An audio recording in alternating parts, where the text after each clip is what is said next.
DTFF.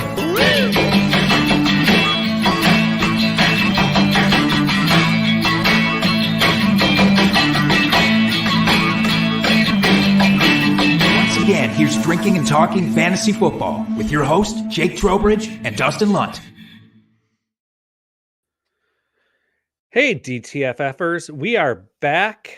I'm sure you've all missed us. We had a bit of a hiatus due to the holidays. We took a little time off to reset the batteries. Would have been back last week, but someone, mainly me, decided to come down with COVID for the first time. So that kind of knocked me on my ass. What a bad decision on your I part. know. What an awful, terrible decision you made. I figured, most of the world has had it. I'm like, I got to give this a try. I want to be a joiner at some point. Why not? Let's see what it's all about. I would not recommend. I definitely not recommend. So 0 out of 5 stars. Yeah, very much 0. Yeah, I couldn't even give it a half a star. Okay. But yeah, so we're back. I know you all missed us. Thank you everyone for joining us live. I see folks are already joining us, so that means you missed us as much as we missed you. We are going to do a little bit of a recap episode here, talking about our hits and misses, looking back at some of our episodes from over the summer where we talked about our drinking buddies, some of our bold predictions, and some of our bust candidates. So we'll be reviewing all that. But before we get into it, Jake, since it's been a while, what have you been up to lately or with life? Comments on the football playoffs here? Anything you'd like to share? Our viewers are dying to know. I've just been thinking. I've just been thinking about coming into a football season without any expectations and how wonderful that feeling is and was. Mm-hmm. We've talked a lot. Obviously, if you've watched us, listened to us before, we're Packers fans. You can tell by the flag hanging up behind Dustin, my little mini helmet back there. But coming into a season without any expectations was really nice from an NFL standpoint. I want to try to carry that over into next season, not just from an NFL standpoint, but from a fantasy football standpoint. It's kind of nice, right? To set your expectations so low, set the bar so low that you can trip over it. And I think that that's my goal going into next year. That's my big thought for the night, Dustin. Yeah, I will say too, it was a pleasant football season from the fact that, like you said, we didn't have a lot of expectations going in. Just as a pure just fan of the Packers here, little homerism coming in. It was really nice to go into this season and ending up with a lot of hope at the end of the season and actually making the playoffs. I will say my prediction at the beginning of the season, 9-8, that was right where we're at. Hey, Albert, thanks for joining us. Yeah, it was right there. I did not expect us to make the playoffs by any stretch of the imagination. I just thought the NFC would be a much tougher division than it was. But yeah, pleasantly surprised. I have to say, other than the Packers making the playoffs, I love the run that the Lions have had here. Sad to see them out, but overall kind of underwhelming with the playoffs so far. And I'm not a big fan of the Super Bowl matchup we have here. I'll obviously watch the game because it's the last NFL game that we get until August. So right. I'm definitely going to watch it, but I don't really have a rooting interest. I feel similarly. I think it's because we've been so put off. Well, one, as Packers fans, by the 49ers and all the success they've had over the Packers in the playoffs, including this year. I think that bakes into it. But from the Chiefs' perspective, it's like, we've seen this one before. I want to see something different. I compared the Chiefs versus 49ers to basically King Joffrey versus Ted Mosby. It's like, fine. I guess we'll watch that, but it's not exactly what we would hope to have on our screen. So, yeah, it's fine. We'll make do. Yes, we will. Yeah. So I guess it's been a while since we did this, so you got to cut me a little slack here. What I thought it'd be just like riding a bike, and I could thought I could just plug everything in and hit live, and I'd just pick it right up where we normally go. No, it's like I don't even have a good analogy. It's like You did masturbation. a full You Michael don't Scott. do it for a while. You forget how. I don't know. Is that the thing? If you don't use it, you lose it. That's Yeah. clearly what we're talking about here. Well, let me help out. Obviously, tonight, if you're listening to this, you know exactly what we're talking about. We're doing the recap, as Dustin talked about. We're doing our victory laps and face plants together. We do not lean too heavily in one direction on this podcast. I got to give us props for that. And every time that we start to pat ourselves on the back, we also have to slap ourselves in the face just a little bit. So that's what we're doing tonight. But before we get into any of that, Dustin, you can't have forgotten what our favorite segment of the podcast is. Is it the "What are we drinking tonight" segment? Okay. Person? You skip right over that. Yeah. So, Jake, All right. what are you drinking this evening? Tonight, It's in the name of the podcast, for God's yeah, sake. that's true. I've got a little a mixed drink here. I've got some mezcal with some soda and mango in it. Ooh. And I got to be honest, it's just delighttful. Just what the doctor Nice. ordered. What do you have? What elixir do you have to bring you out of the COVID fog? Yeah, I've got Woodford Reserve. Just drinking some straight whiskey. It is delightful. Oh, man. It's so good. It's my Damn favorite. man you are. My favorite value whiskey. Because I'm not a huge whiskey guy, but I do love this one. I think it's reasonably priced, and it just hits the lips, and it tastes so good. Hits the lips, tastes good. It's nice on your wallet. It Mhm. checks every box that I could think of. Yeah, there. absolutely. So yeah, I'm a Woodford man myself. I really do enjoy some Woodford. Oh, look at us. I know. Okay, now do we get into our favorite section of the show? The drunk trade of the week? Yeah. Yeah, let's do it.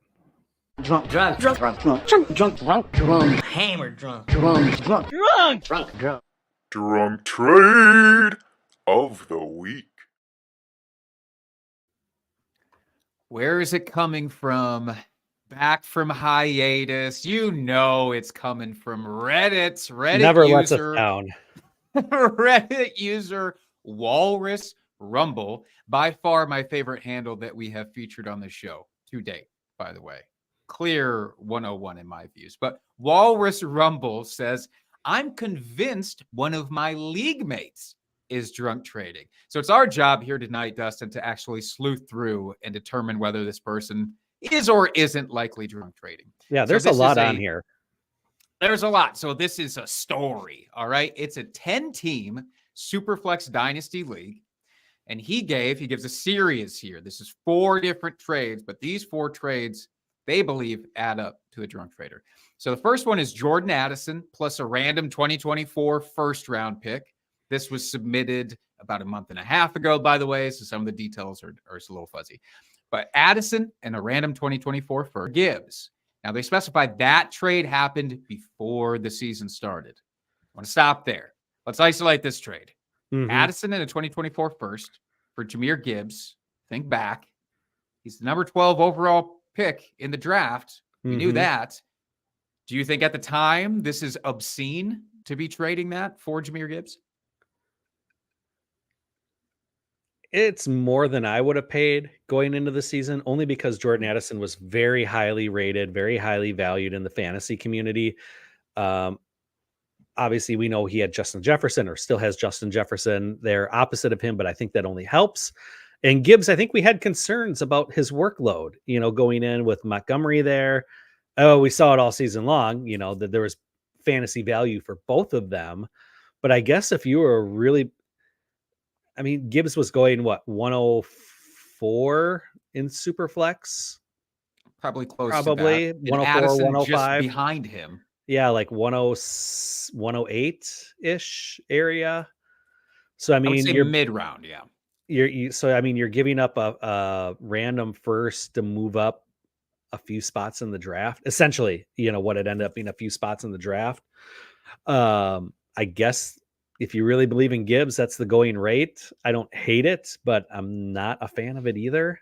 It worked out well because Gibbs had a great season, and Addison, was fine for a rookie, but didn't definitely win you your league like Gibbs could have this year. Yeah, a lot to unpack with this one even. And now versus then, it looks way different. Now, I don't think that anybody would really It still might be more than you want to give for Jahmyr Gibbs, but I don't think anybody is looking at this now and going, holy shit, this is a Yeah, it's not terrible super trade. egregious. Yeah. Yeah. Jordan Addison, we'll see what his quarterback situation is next year. Jahmyr Gibbs, I mean, at the tail end of the season, he looks like the stud. I've seen people debating him versus Bijan Robinson in Dynasty, and some people coming out on the Jahmyr Gibbs side, and even that seems reasonable to me now. So Yeah, I think this trade, at the time, I get where you're coming from, Walrus. Let's move on to the second one. Deontay Johnson for Kadarius Toney straight up. This was right after the Toney trade news where he got traded to the Chiefs. I remember expectations ran rampant on social media. Hate this one. And even knowing what I know now, it's not like Deontay Johnson had a great season, but I was never a big Toney fan. I mean, I was hopeful like he could do something with the Chiefs, but I was never really on board with him becoming like this elite fantasy asset. So I hate this one. I hate this bad move all around. Yeah, I remember the risen expectations for Toney in Kansas City. But it doesn't matter what team you're playing for if you can't be physically on the field for that team. Yep, that which helps. Is what everybody, I mean, not everybody, but 90% of people were still reasonable enough to say, like, nah, we're out because of the injuries. I don't care that he's on the Chiefs. I definitely agree with you, even though Arthur Smith now being the offensive coordinator for the Steelers, breaking news if you haven't heard that, that really bums me out for Deontay Johnson. Yes, same. But at the time, I firmly agree. Hate this portion of the trade probably the most. But number 3, again, this is super flex. It's Patrick Mahomes plus Brian Robinson and Michael Thomas, for whatever that's worth, for Jalen Hurts. Now, I would say you could cut off the second 2 names on that first side and still have a visceral reaction to this one before the season of just Mahomes for Hurts. I guess I don't understand it. I mean, they're both elite quarterbacks. Yeah, Hurts has the rushing upside, but Mahomes has been in the more high octane offense for a number of years. Like we've seen him put up 35 touchdowns, passing for 4,000, 5,000 yards a year, low interceptions. So going into the season, I guess if you just really are a big Jalen Hurts stan and you really wanted him on your team, I guess. But to me, they're in the same tier. And I know you're not giving up a lot, but I think Mahomes has a longer future in the league than Jalen Hurts, just from the rushing aspect. You know, once Jalen Hurts gets a little bit older, you start to lose the wheels a little bit. You're gonna have to rely on the arm a little bit more. Can he do that? Question mark. We don't know. We'll see, in 5 years what happens. But to me, this one, unless you're a huge Hurts stan, it doesn't really make sense to me. It's not like it's an overpay. That, like I said, they're in the same tier for me. But to stay in the same tier for quarterback, it's just like, well, okay, I guess. Yeah, and the thing with this, maybe if you're a contender, maybe this team was a contender and they just thought, Mahomes did have a slower start to the season. I'm guessing this one was an in-season trade. They didn't specify when exactly this went down. So maybe you're just saying, Mahomes has a slow start. Jalen Hurts, I want that rushing upside for the short term if I'm contending. Although I agree, I would rather have Mahomes for consistency's sake and contract's sake. Like we know Patrick Mahomes at this point, the guy's damn near going to retire as a Kansas City Chief, regardless of what else happens. Jalen Hurts, as much as I like Jalen Hurts, I don't know that the Eagles feel the same way that we do in fantasy football about this guy. So for Dynasty, that is curious. I did wonder about the Brian Robinson of it all, and the timing of this trade would really help. Like if this was just a few weeks into the season, Brian Robinson was like a top 5 running back. Yeah, he started off real hot. And so that would make me question this even more if that was the case. But even without that, looking back on it, I would still rather have, I think, the Mahomes side here. But by the end of the season, I think it's diluted a little bit because Brian Robinson, what do we expect out of him next year? Probably bringing competition. There's going to be drastic coaching changes there. I don't know. So I think it's closer to even now than it was when this probably happened, if I'm being honest. All right. 4th one, last one, then we can move on from this. But Javonte Williams plus an early 2nd round pick for A.J. Dillon and the 108. I'm very curious to hear your thoughts on this. We've talked about Javonte Williams a lot. I think he's going to come up later in the show, if I'm not mistaken. But just nuts and bolts of this one. Early second versus the 108. Not a huge discrepancy in picks. So Javonte versus A.J. Dillon then. Yeah, give me the Javonte Williams and the second. I mean, it's not a terrible trade by any means. Javonte for the 108 seems fair. An early second for A.J. Dillon. Yeah, I guess that's fine. Dillon, we don't know where he's going to be this next season. He's a free agent. Is he going to stay with the Packers? Is he going to try to be a lead back somewhere else?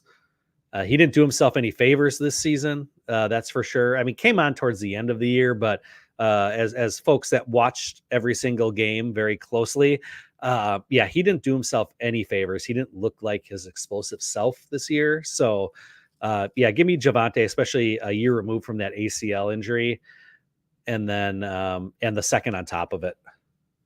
Yeah, I got to be honest. At this stage in the game, I would not be willing to give up a third-round pick for A.J. Dillon. It's just that kind of thing. I don't think that he comes back with the Packers. I think that they have to kind of get a new running back group in there. Maybe they bring back Aaron Jones on a restructured deal for slightly cheaper. A.J. Dillon, I just don't think that he is a lead back anywhere. I think he's a very solid change of pace type of guy. And for fantasy, that just doesn't really do anything for me, especially long-term in Dynasty. So this one, I think the supposed drunk trader very clearly won in both of our estimations.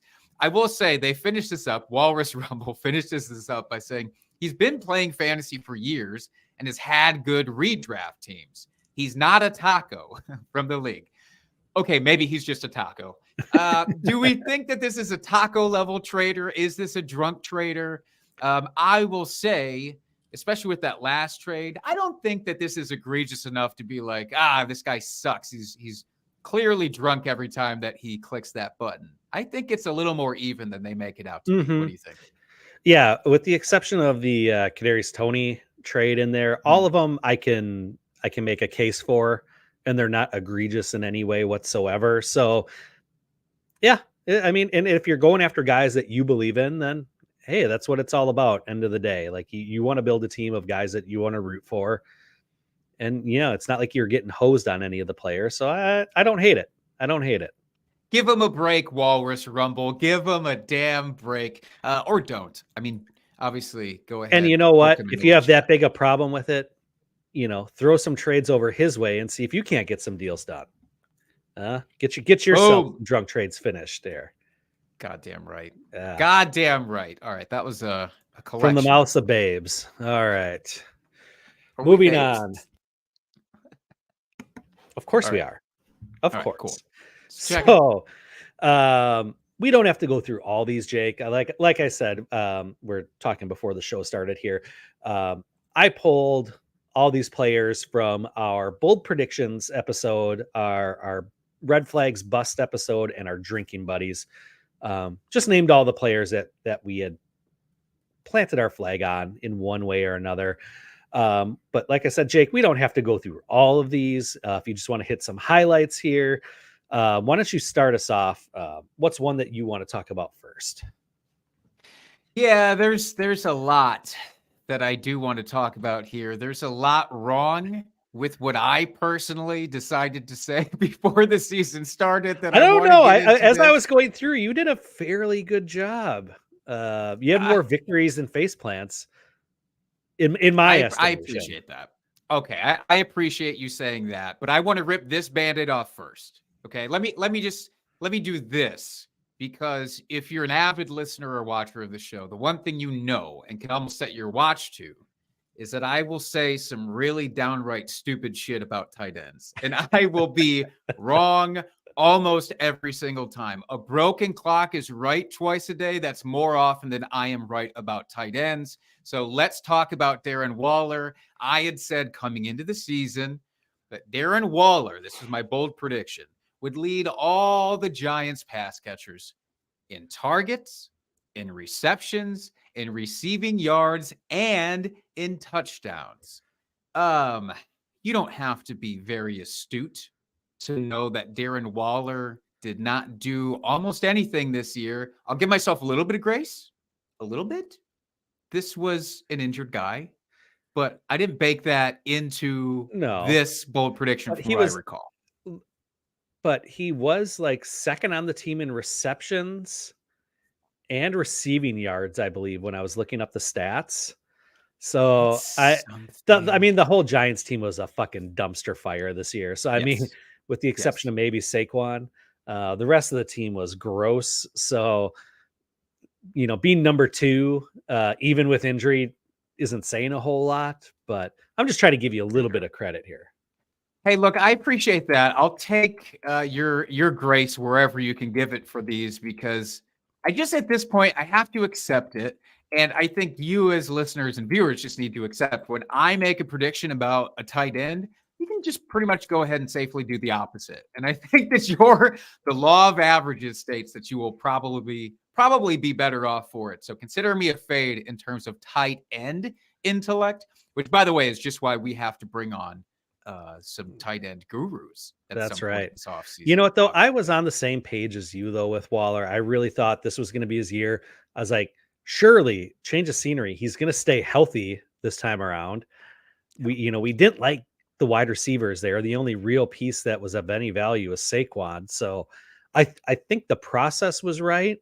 It was just going under the assumption that he was going to have good health for the entire season, which Right. obviously it just doesn't happen with him anymore, if ever it did.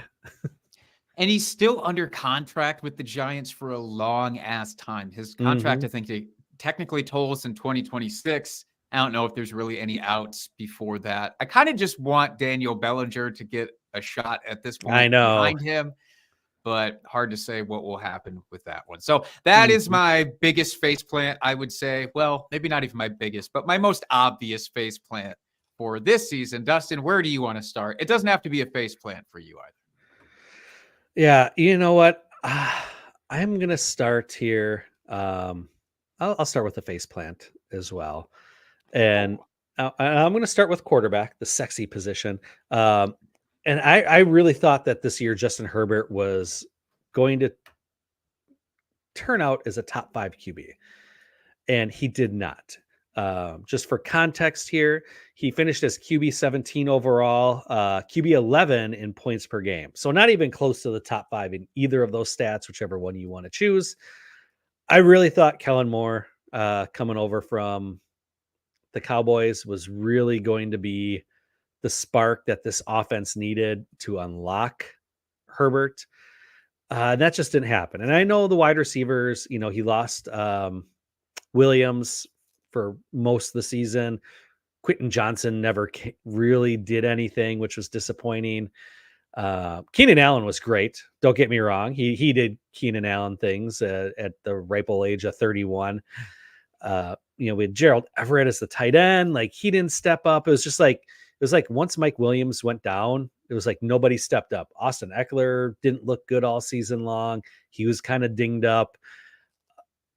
And yeah, this offense just never took a step forward like I expected it to with a new play caller there.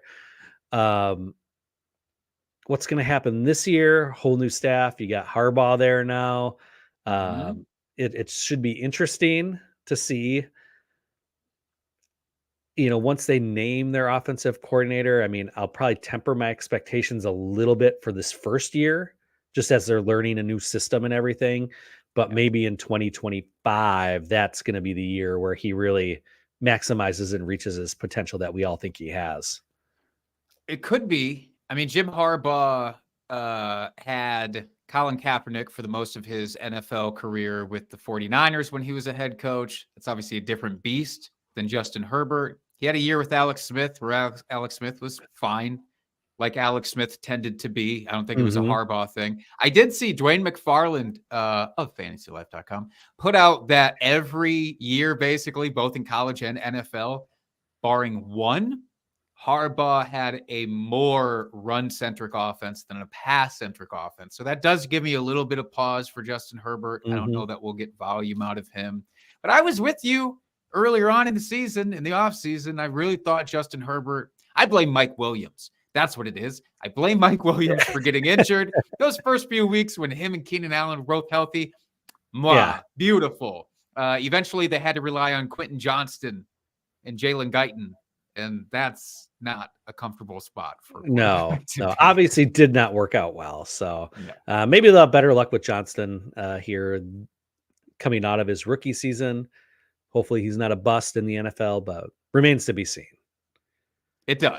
It took Keenan Allen a few years to really get up to his potential. Remember, he had was it a lacerated spleen or something, or lacerated kidney? And he had some fluke injuries that kind of derailed the start of his career. So, but that wasn't a talent-based thing. That was just strictly this fucking guy can't catch a break in terms of injuries. Just saying. Maybe better futures are in the horizon for him. I hope so, and I'll tell you, I hope there's better futures on the horizon. Is that a phrase? We're just going to pretend that that's a phrase. Better futures on the horizon for the Packers wide receivers. I will pat myself on the back in this way. Coming into this season, I said Christian Watson would finish within 30 fantasy points total of Romeo Doubs in one direction or the other, or he might even finish worse off than Romeo Doubs. A little baby bit of this was injury.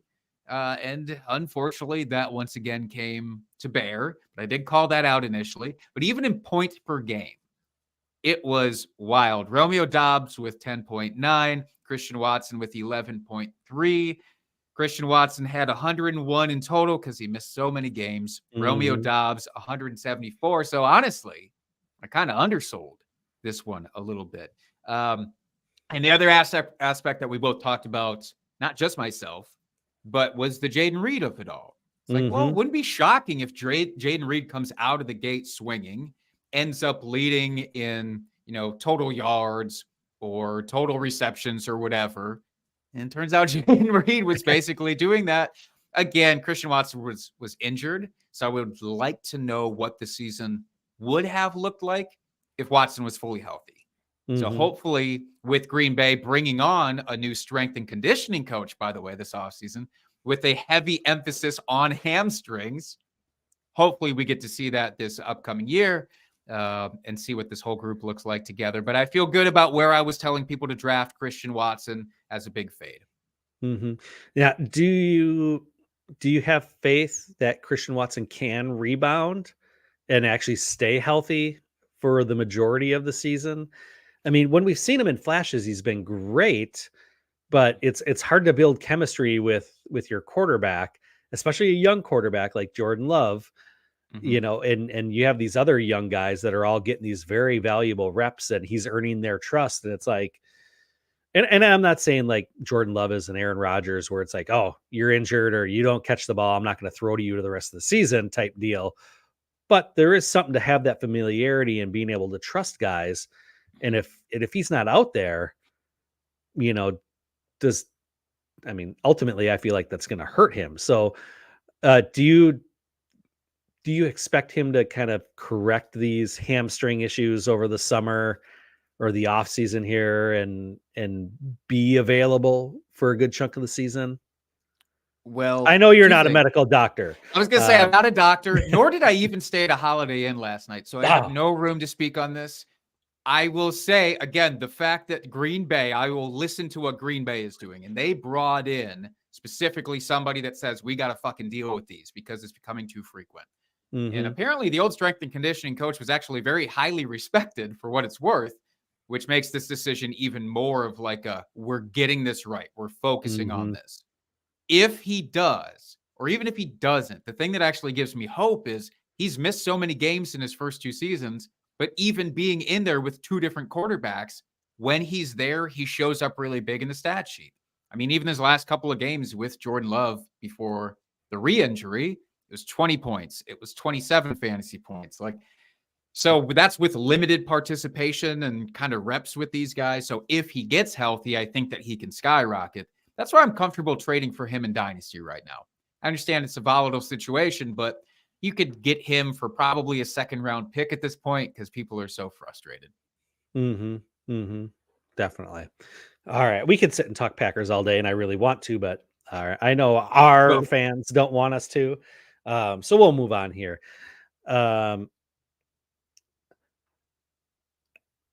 my next one here, I'm going to talk a victory. I'm taking this Do one it. as a victory here, and it's Jonathan Taylor. I said he was going to be a bust this year. He's being drafted as the RB6 coming into the season, and we know he had some injury. He only played 10 games, but he did finish as the RB33. And you extrapolate that out, he just wasn't. He wasn't going to finish or return that value, I should say, as the RB6. And we all know, how soon I forget his name. Zach Moss. Zach Moss. He's so easy to forget. Rude. It's I rude. know. Zach I was know it's so great. rude. He was great this year, and that's why I felt really guilty about not remembering his name, because I'm like, he had such a great fantasy season.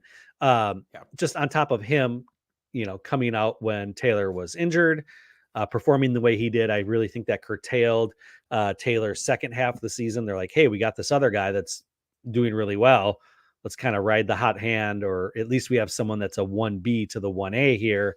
And Indianapolis wasn't all that great either. Richardson got hurt early in the season, kind of derailed that whole experiment. So they're, playing with Minshew the rest of the season. It just, it wasn't an ideal place, but you'd think they would have relied on Jonathan Taylor even more at that point. So I will take the victory here that he just didn't return his value. Now, moving forward, I still love him. He's going to come back healthy. The Colts gave him that contract extension. So, he's there for the next couple years at a minimum. So we'll see what ADP looks like coming into the redraft season here later in the summer. But I'm going to guess that I'm not going to have a problem taking him where his ADP is going to end up being. I feel like he's going to drop a bit. Yeah, I think he'll drop from where expectations were this offseason. I don't know that he drops far enough that I get so emotionally invested again. I think it's going to end up being like, do I take Jonathan Taylor or do I wait a few picks and take Travis Etienne? It's going to be like one of those types of situations, or I should say wait like a half a round and get him on the turn. And I think I would probably take Travis Etienne, but that's a question for closer to the season, obviously. Future Jake will deal with that conundrum. Future Jake will deal with that. This is a rude one for you to take a victory lap on, I just want to say, because of the injury of it all. But it's fine. I said I stated there was the injury in there. I didn't just gloss over that piece of information. Yep, you stated it. But you still went ahead with it. But that's fine, because I'm going ahead with what I'm going to consider a victory lap, even though technically, it's not. And it is James Conner. I had predicted coming into the season, James Conner would have his three-peat of once again finishing as an RB1, a top 12 running back in points per game. That's what I said. I stood by it in the face of so much pushback.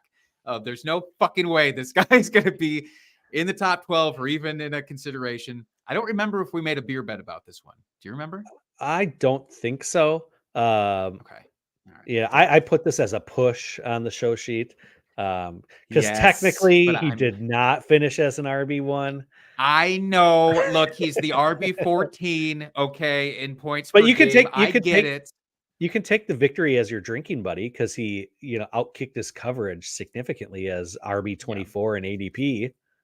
This really is a double up. So this is a double up. So not only did I make this a bold prediction, I do this often. I'll double down on a bold prediction and then say, like, I'm drafting the hell out of this guy. So I did make him a drinking buddy. So thank you. I will be taking the victory lap for both. Honestly, even though it's a push, because he still finished above Jonathan Taylor in points per game. Not just overall. Finished above Derrick Henry, James Cook, RB13 points per game. He was 0.1 per game, 0.1 point per game outside the top 12. So he didn't finish as an RB1 in points per game. I don't care. In my heart, he absolutely did. But no, yes, it's a razor thin margin here. So I feel bad about giving you shit about this, but you technically. I'm gonna give you shit about many more of yours, so you shouldn't feel bad about it at all. But I do think, coming into next year, I don't know that my focus will be on James Conner again necessarily. Maybe it will. We'll see how the offseason shakes out. with Kyler Murray being full health again. And I do think that's the other part of this is like, what could have been with Kyler fully healthy at the start of the season. But we knew that he wouldn't be coming into the year. So that's on me. But next year, it's like, who's going to be the overlooked, cast aside, kind of aging running back that we can take advantage of? I think that's the lesson, more to learn from the James Conner thing than just saying James Conner will do this again next year. Right. But I still think he's going to end up being a really good value. I don't think people are going to realize how well he actually finished this year. When it comes to draft season next year, they're going to be like, oh, James Conner, he plays for, crappy team of the Cardinals, and it's not a sexy name, it's not a high powered offense. It's like, no, he's actually pretty legit 2 years in a row now. He's done what no one has really expected. So I think you're going to be able to snag him super late again and get a really good return. I hope so. I do. I do. Right. I mean, he was going to RB24 last year. I mean, he's probably going to be around that area again. And if you take him at that value, it's like, yeah, your lips to God's ears. We really hope. All right, let's move on. Who else or what else would you like to talk about? I don't know. There's so many face plants to choose from. I didn't have a very good prediction season here on season long. You want to talk a push? You want to talk a push? Huh? By the way, I think you gave yourself a push on this player. I want to throw him up. I want to talk about him in your favor. Okay. You called this a push. I think that that's bullshit. I think that this is an absolute victory lap, and you should be taking this. We should be talking about Devin Achane. Okay. Your drinking buddy. Yeah. The reason I put this as a push is because he was injured so much this year. The games he played, he looked really great in a lot of them. He had a few stinkers in there too. But I mean, he just didn't play a ton this year. So that's why I didn't feel comfortable taking a victory lap on this one. It's like, he played and he looked good at times, but he won you 2 weeks, 3 weeks of your fantasy games. And because he had those 4 weeks, probably, if you trusted him. But let me do the pat on the back for you. Let me reach through the screen and I will do that for you since you're being too timid about this. You're talking about a guy that was undrafted in a lot of leagues. Nobody even touched this guy. Maybe some people took him at the tail end of the draft. Some people picked him up week 1 off waivers, whatever. He finished as a top 5 running back in points per game. That I don't care if that is 2 games that he won you. You basically got him for free and you got to plug him in. Maybe not the first game. Maybe you did miss out on the first game. So to your point, maybe he won you 3 weeks instead of that 4th. Unless you were desperate to play him that week, in which case he basically got you the high score in your league, probably. So finishing literally directly behind Raheem Mostert, I think you should be giving yourself a slow clap for this particular call out. Wow. That's what I'm saying. I appreciate that, Jake. Thank you for believing in me. And I just didn't feel comfortable taking it, like I said, just because of the injury, using the injury against me this time as opposed to in my favor, like my last one. So that's why. I mean, I am really high on him. I think he's obviously going to be much higher drafted this next year. I think he's going to fall into that kind of running back dead zone. And I'm going to follow probably JJ's advice on this, where I will take the second guy or the guy that's later drafted. Because I could definitely see Achane being drafted ahead of Mostert next year. And I'm just assuming at this point that Mostert's going to still be with the team. I don't know what the contract situation is or anything like that, but assuming it's kind of status quo from what we had this year, I'll take the guy that has the lower draft capital and hope for the best. Because I just don't know that they'll, have Achane as the number one guy. Where most, if Mostert's still there, he's still going to have those boom games. Or, we saw a couple games where they both scored buco fantasy points. So, I mean, it can be done. So I just think he's going to be too rich for my blood, just knowing it's going to be a split backfield next year. And I did look it up, by the way. Raheem Mostert is still contracted, under contract through next year. So I don't think that they'll move on from him. They probably will keep him. So I think that makes a lot of sense, just to let's hold off. Hedge your bets. Take the later guy. I'm with you on that. Let me share in the face plantiness if I can here. Finally, I'm gonna talk about Geno Smith. Outside of Darren Waller, by far my biggest miss probably this offseason. I said Geno Smith would lead the NFC in passing yards. He was second the season before, just behind Kirk Cousins, I believe it was. And I even went on to say he's going to throw for 4,000 yards and 30 touchdowns. You know how much of that I got right? Not a goddamn bit of it. Not a single aspect of that did I come close to getting right. First of all, you got about 2/3 of it right. He was 16th overall in yards thrown. He threw for 3,600 yards. That's not 4,000 yards. He threw for 20 touchdowns. That's not 30 touchdowns. There's not an aspect of this I got right. And I made him my quarterback drinking buddy to boot. That's not going to do it for you. You're not happy with Geno Smith. You didn't even get winnable games from Geno Smith, like league winning games or match winning games, until very, very late, to the point you probably didn't even hold on to him. You probably dropped him before he was officially useful for you in any way. He's quarterback 19 overall in the season. It was bad. He did lead the league in game-winning drives, if that means anything to anybody. There is that.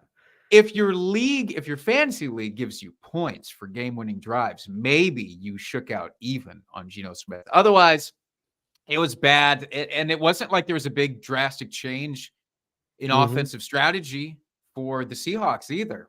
Everybody was basically still there. They had Jackson Smith and Jigba, who did not really participate as much as I thought he would on the season. It was just bad. I mean, the offensive line continued to be bad. I thought he'd be able to overcome it again. He didn't at all. Next year, I mean, we'll see. We will see. I don't think we take anything for granted with Seattle next year in terms of personnel. Now that Pete Carroll is out as head coach, he's going to be hanging around in some capacity. They still haven't even said what that is, by the way. They're like, well, you're gone from being head coach, but we'll save you a seat in the cafeteria. I don't know. So I don't even know if Geno Smith is going to be the guy necessarily next year or not, but just a big whiff. Big old whiff. Yeah, and I mean, they don't really have anybody in the background there behind him, but that doesn't really mean anything. Somebody. They could draft someone. There's free agency. Again, Kirk Cousins, we don't know where he's going to end up. He's kind of the big name enigma out there.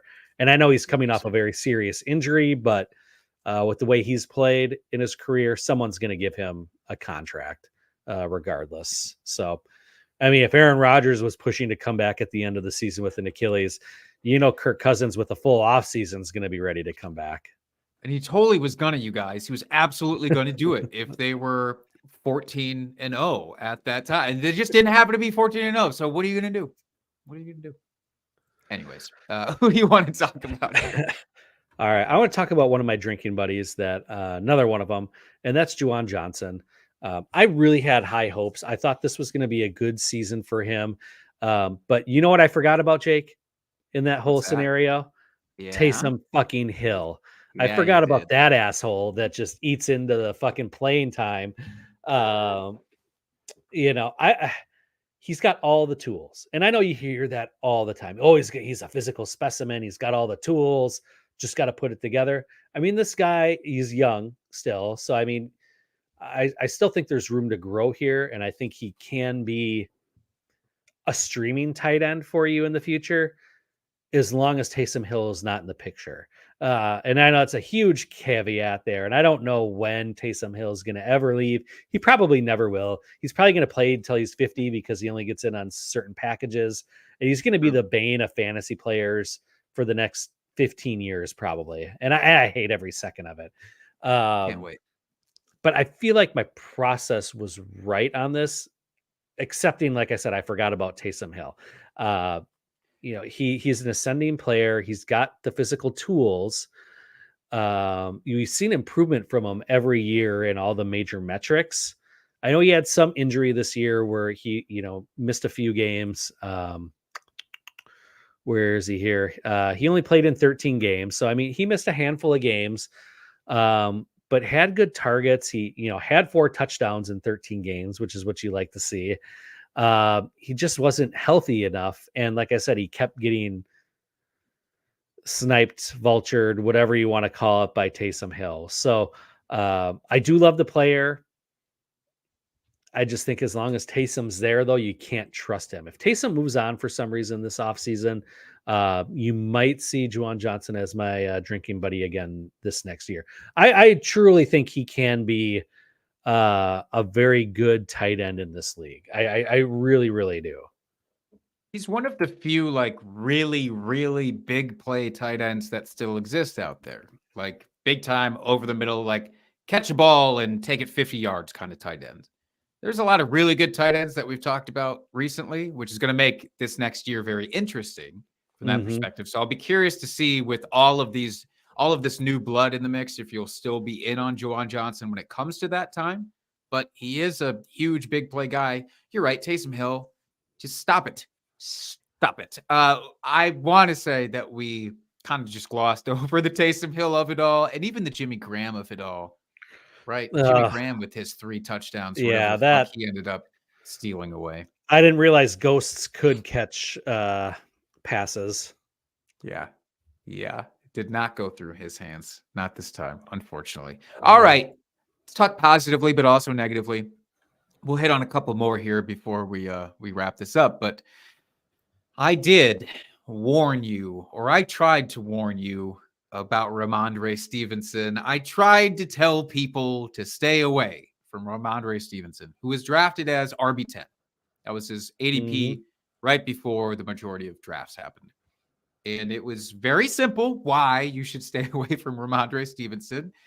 It was, don't trust the Patriots. Don't trust Bill Belichick. Don't let one good season say, oh yeah, they're definitely going to do that again, because no coach has been less predictable in that metric than Bill fucking Belichick. And now Bill is out of a job and looking to latch on somewhere else. And does that mean that Ramondre Stevenson is going to be better next year? I sure don't know. I think that maybe Ramondre Stevenson could not even be the number 1 back there next year, for all I know. What I do know is in the 12 games that he played, he just barely notched his way into the top 36. He was RB 25 in points per game, I believe, in full PPR. I mean, the writing felt like it was on the wall. And Ezekiel Elliott, that's probably the part that I got to say I got wrong. Ezekiel Elliott actually looked pretty good for the team, which isn't something I factored in. No, he actually looked really good, considering we all thought he was washed up going into the season. Yeah. Not saying that I'm going to be interested in Ezekiel Elliott next season by any stretch, but no. Yeah, it's just again, when a coaching system or team strategy shows you what they are, you have to believe them until they really, really, really break the mold. And that's not a team that has really broken the mold. But next year, fingers crossed, we can get some sense of reliability out of the Patriots backfield now that Bill is gone. But we'll see. They also hired from within. So they just elevated somebody who's already comfortable with the same strategy. So maybe we get more of the same. Hard to say. Yeah, hard to say what's going to happen with this Patriots team. And they have so many holes right now, especially on offense, that they need to fix. Defense was solid enough, all things considered. When you're playing from behind every game, it's hard for the defense to look good when your offense can't score any points. So I know that offense needs a lot of work. Is Mac Jones the answer? We don't know. Like you said, running back room. I mean, they don't have wide receivers. I mean, the tight end. It's the whole thing. The whole offense is everything. It just needs a lot of help. So it'll be interesting to see where their focus is and kind of where they feel like their biggest position of need is. It may be Stevenson. They stick with Stevenson and Elliott and have this kind of 1-2 backfield that we saw this last year. And it's just more of the same of what we saw, and you just want to stay away from them. Absolutely. All right, you want to take us home on one last one that you want to talk about? One last one here. Let's just do the most ridiculous one that I had on the sheet here, and I Yes. know I know Yes. it's hard to choose because I had a couple of really ridiculous ones on here. But I'm so excited. my most ridiculous one is that Kyle Pitts finished the season as the number 1 tight end in total points and points per game.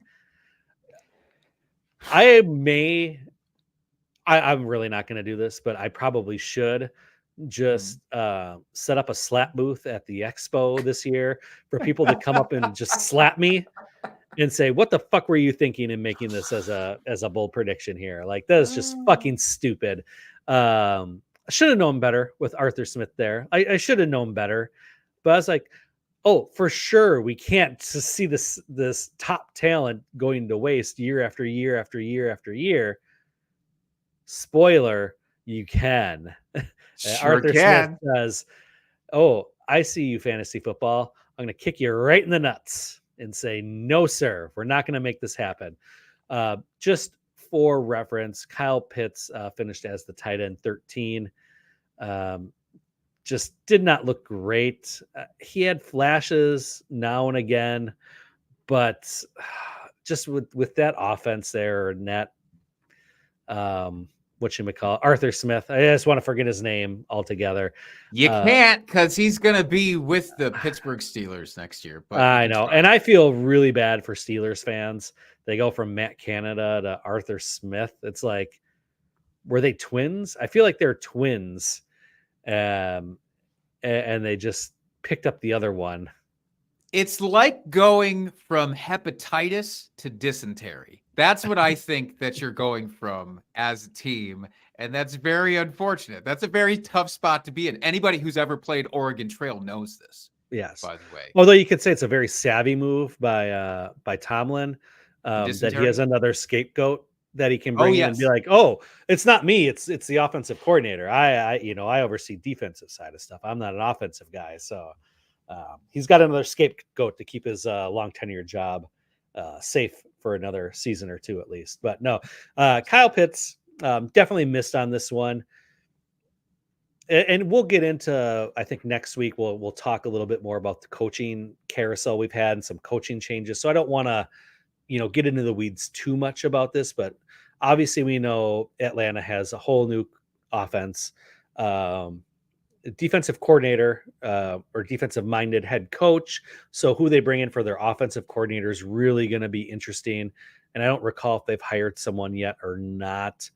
There's been a lot of coordinator news, flying around lately with hires. So depending on who they get, I mean, Kyle Pitts can't really do worse than what he did the last couple years.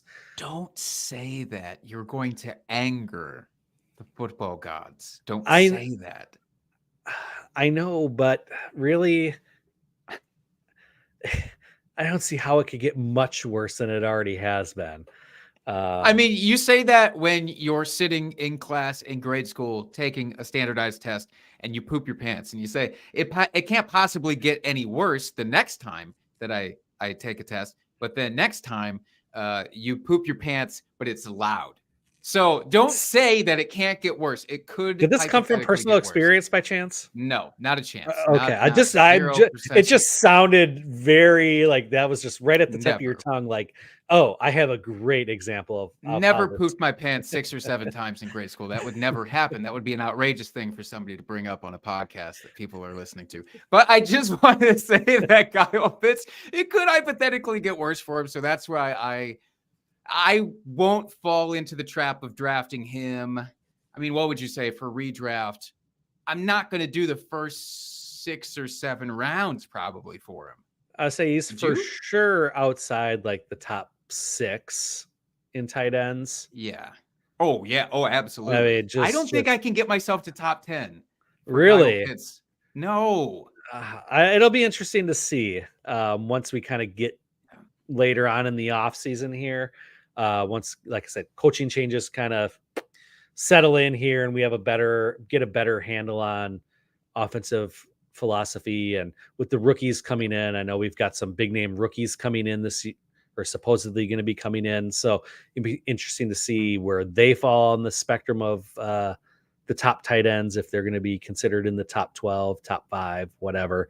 And yeah, just like you said, with this kind of influx. But you know, Jake, you also said early too, basically do the opposite of whatever you said for tight ends. So the fact that you'd have him outside of like your top 10 means he probably should be in the top 10 at a minimum. Run it back. Next Number year. 1 overall prediction. Let's do it. Well, Let's I'm get not on going that far. I'm not. I mean, I can be dumb at times, but I'm not that dumb. Let's be honest here. You're not dangerously dumb. That's right. By the way, Cooter Doodle, welcome into the chat. It's so nice to see you here. Hi, Cooter. Welcome. Cooter Doodle on Twitter. We don't call it the other thing. All right. Before we go, I know I said it was the last one. I forgot this. I just want to put it out there. It's going to be like a blip for like a second, and I'm going to take it back. No, take all the time you need. Preseason drinking buddy, Keenan Allen. I mean, yeah, nailed it. I mean, wide receiver 3 in points per game in full PPR. Just want to put that out there. Yeah, nailed it. Yeah, top 12. Definitely return value there. We were both high on Keenan Allen. We thought for sure he was just being undervalued severely going into this season. So even next year, we know he's going to be injured. He's older. I'll still take him in the first 4 to 5 rounds. I'll still be probably fine with it and go, I'll get my 8 games or whatever it ends up being and move on if I have to. Yeah. Although with the way he looked this year, though, he looked rejuvenated. He looked like his same thing he's done every single year. You know, he's just done Keenan Allen things. So the one thing that we can say about him is he's never been that deep guy. He's always been more of the precision route runner, the underneath guy. And a little the grit. yak guy. Yeah, he's got grit. the yak in him. So I think that plays to him, even if he does lose a step, you know, as he enters age 32 season this next year. His game will just fold into that very nicely. And I don't think you'll see too severe a drop off, if at all. We'll see. I keep forgetting about the Harbaugh aspect of it. I don't know. We'll see, but I still like him. All right. So one last question here for you, Jake. Knowing what we know now, are you going to change, or what changes, if any, are you going to make to your planning of how you evaluate these guys that you think are going to have a big season or are going to be busts, or as you're evaluating for your drinking buddies? Like, are you going to change anything, or do you feel like you have a pretty good process nailed down where it's like, yeah, I feel like I have a good handle on this and I don't need to change it? Or are you going to tweak some things? Like, what are you going to look at? I'm too Midwestern to say that, I did everything great and this is going to be great for next year. My process was definitely better this year than it has been in previous years for predicting some of these players. I've still whiffed plenty on some of these other players. I think the biggest change that I need to make is looking at like 1 year's worth of data when it's available for a player like Geno Smith and saying, look at what he did in that year. And then let's just extrapolate that. If all the same factors remain the same, then great. We can just chalk that up and be good. When we have to acknowledge that sometimes there's just a thing as 1 year wonders. So a lot of my most successful predictions came off of players who had prolonged data available. Like we could look back a few years and say, okay, there's an actual trend. With 1 year, I haven't nailed down, obviously, how to pick out a good versus a bad trend there. So that's where I got to switch my shit up. What's the thing for you that stands out of like, maybe I should tweak this? Just throwing out my whole process and starting over. No, I think really it's, a lot of the players that I missed on this year, it's kind of what you were alluding to there. I felt like there's a lot of players that were being overdrafted this last year that I didn't think was going to return value. And that's where a lot of my decisions were made. So I think just taking another look at like, okay, the ADP says this, and ADP is done by a lot of experts out there. It's not just a bunch of jabronis just being like, this is where I think this guy is going to be. There's some jabronis. Well, there's some jabronis, but for the most part, not so many. So really just taking a closer look at that data and taking that in, like, okay, consensus is saying this, there's a reason for it. Do I agree with that reasoning or not? Instead of just being like, I feel like he's being drafted too high, like TJ Hawkinson. I thought for sure this year, finished as tight end 4. He's being drafted as tight end 4. I thought with the addition of Jordan Addison and Justin Jefferson, that he was going to take a back seat. Well, obviously we couldn't see that Justin Jefferson was going to be hurt for a big chunk of the season. Yeah. Jordan Addison, really did what we thought he was going to do. So, I mean, there's just pieces like that, that take into it. So just kind of really taking a closer look at some of those things. Yeah. And we can never predict injuries. We, as non-doctors, can never predict injuries, but That's right. that's just one area that, I don't think you should beat yourself up on with the TJ Hawkinson of it all. Also, I think we just need to stop betting against Iowa tight ends. That's there maybe is the that safer play. Yeah, absolutely. Absolutely. All right, Jake, any final thoughts before we get out of here this evening? I'm glad to be back. I'm glad to be reflecting on fantasy football from this past year, but we're not going to get too complacent in doing that. We don't dwell too much on previous seasons. This is kind of our one and done, rip off the Band-Aid kind of episode for the most part. I mean, we still look back because you have to, but always looking back with an emphasis on what does that mean for next year. So hope that you'll join us as we try to get you prepared for 2024. And if you're playing Dynasty, we're going to be getting into some Dynasty weeds here as the offseason moves on. Absolutely. 100%. Go out, folks. Enjoy those Pro Bowl games this week. I think they start Thursday and ends on Sunday.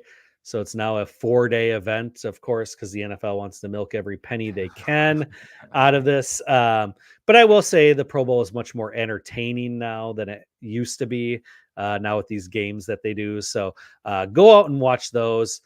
We only have 2 weeks left, really, of any sort of seeing our favorite players play the games that we love so much. So enjoy it while we can, because we're all going to be lamenting very soon here about the humdrums of the off season when there's nothing going on. So go out and enjoy that. Next week we'll be back, same time, same place. I think we're going to focus on the coaching. Like I said, we'll do a little bit of a deep dive into some of these coaching changes and the fantasy impact that we think that's going to have for this next season. So until next week, folks, keep drinking and talking fantasy football. Cheers, FFers.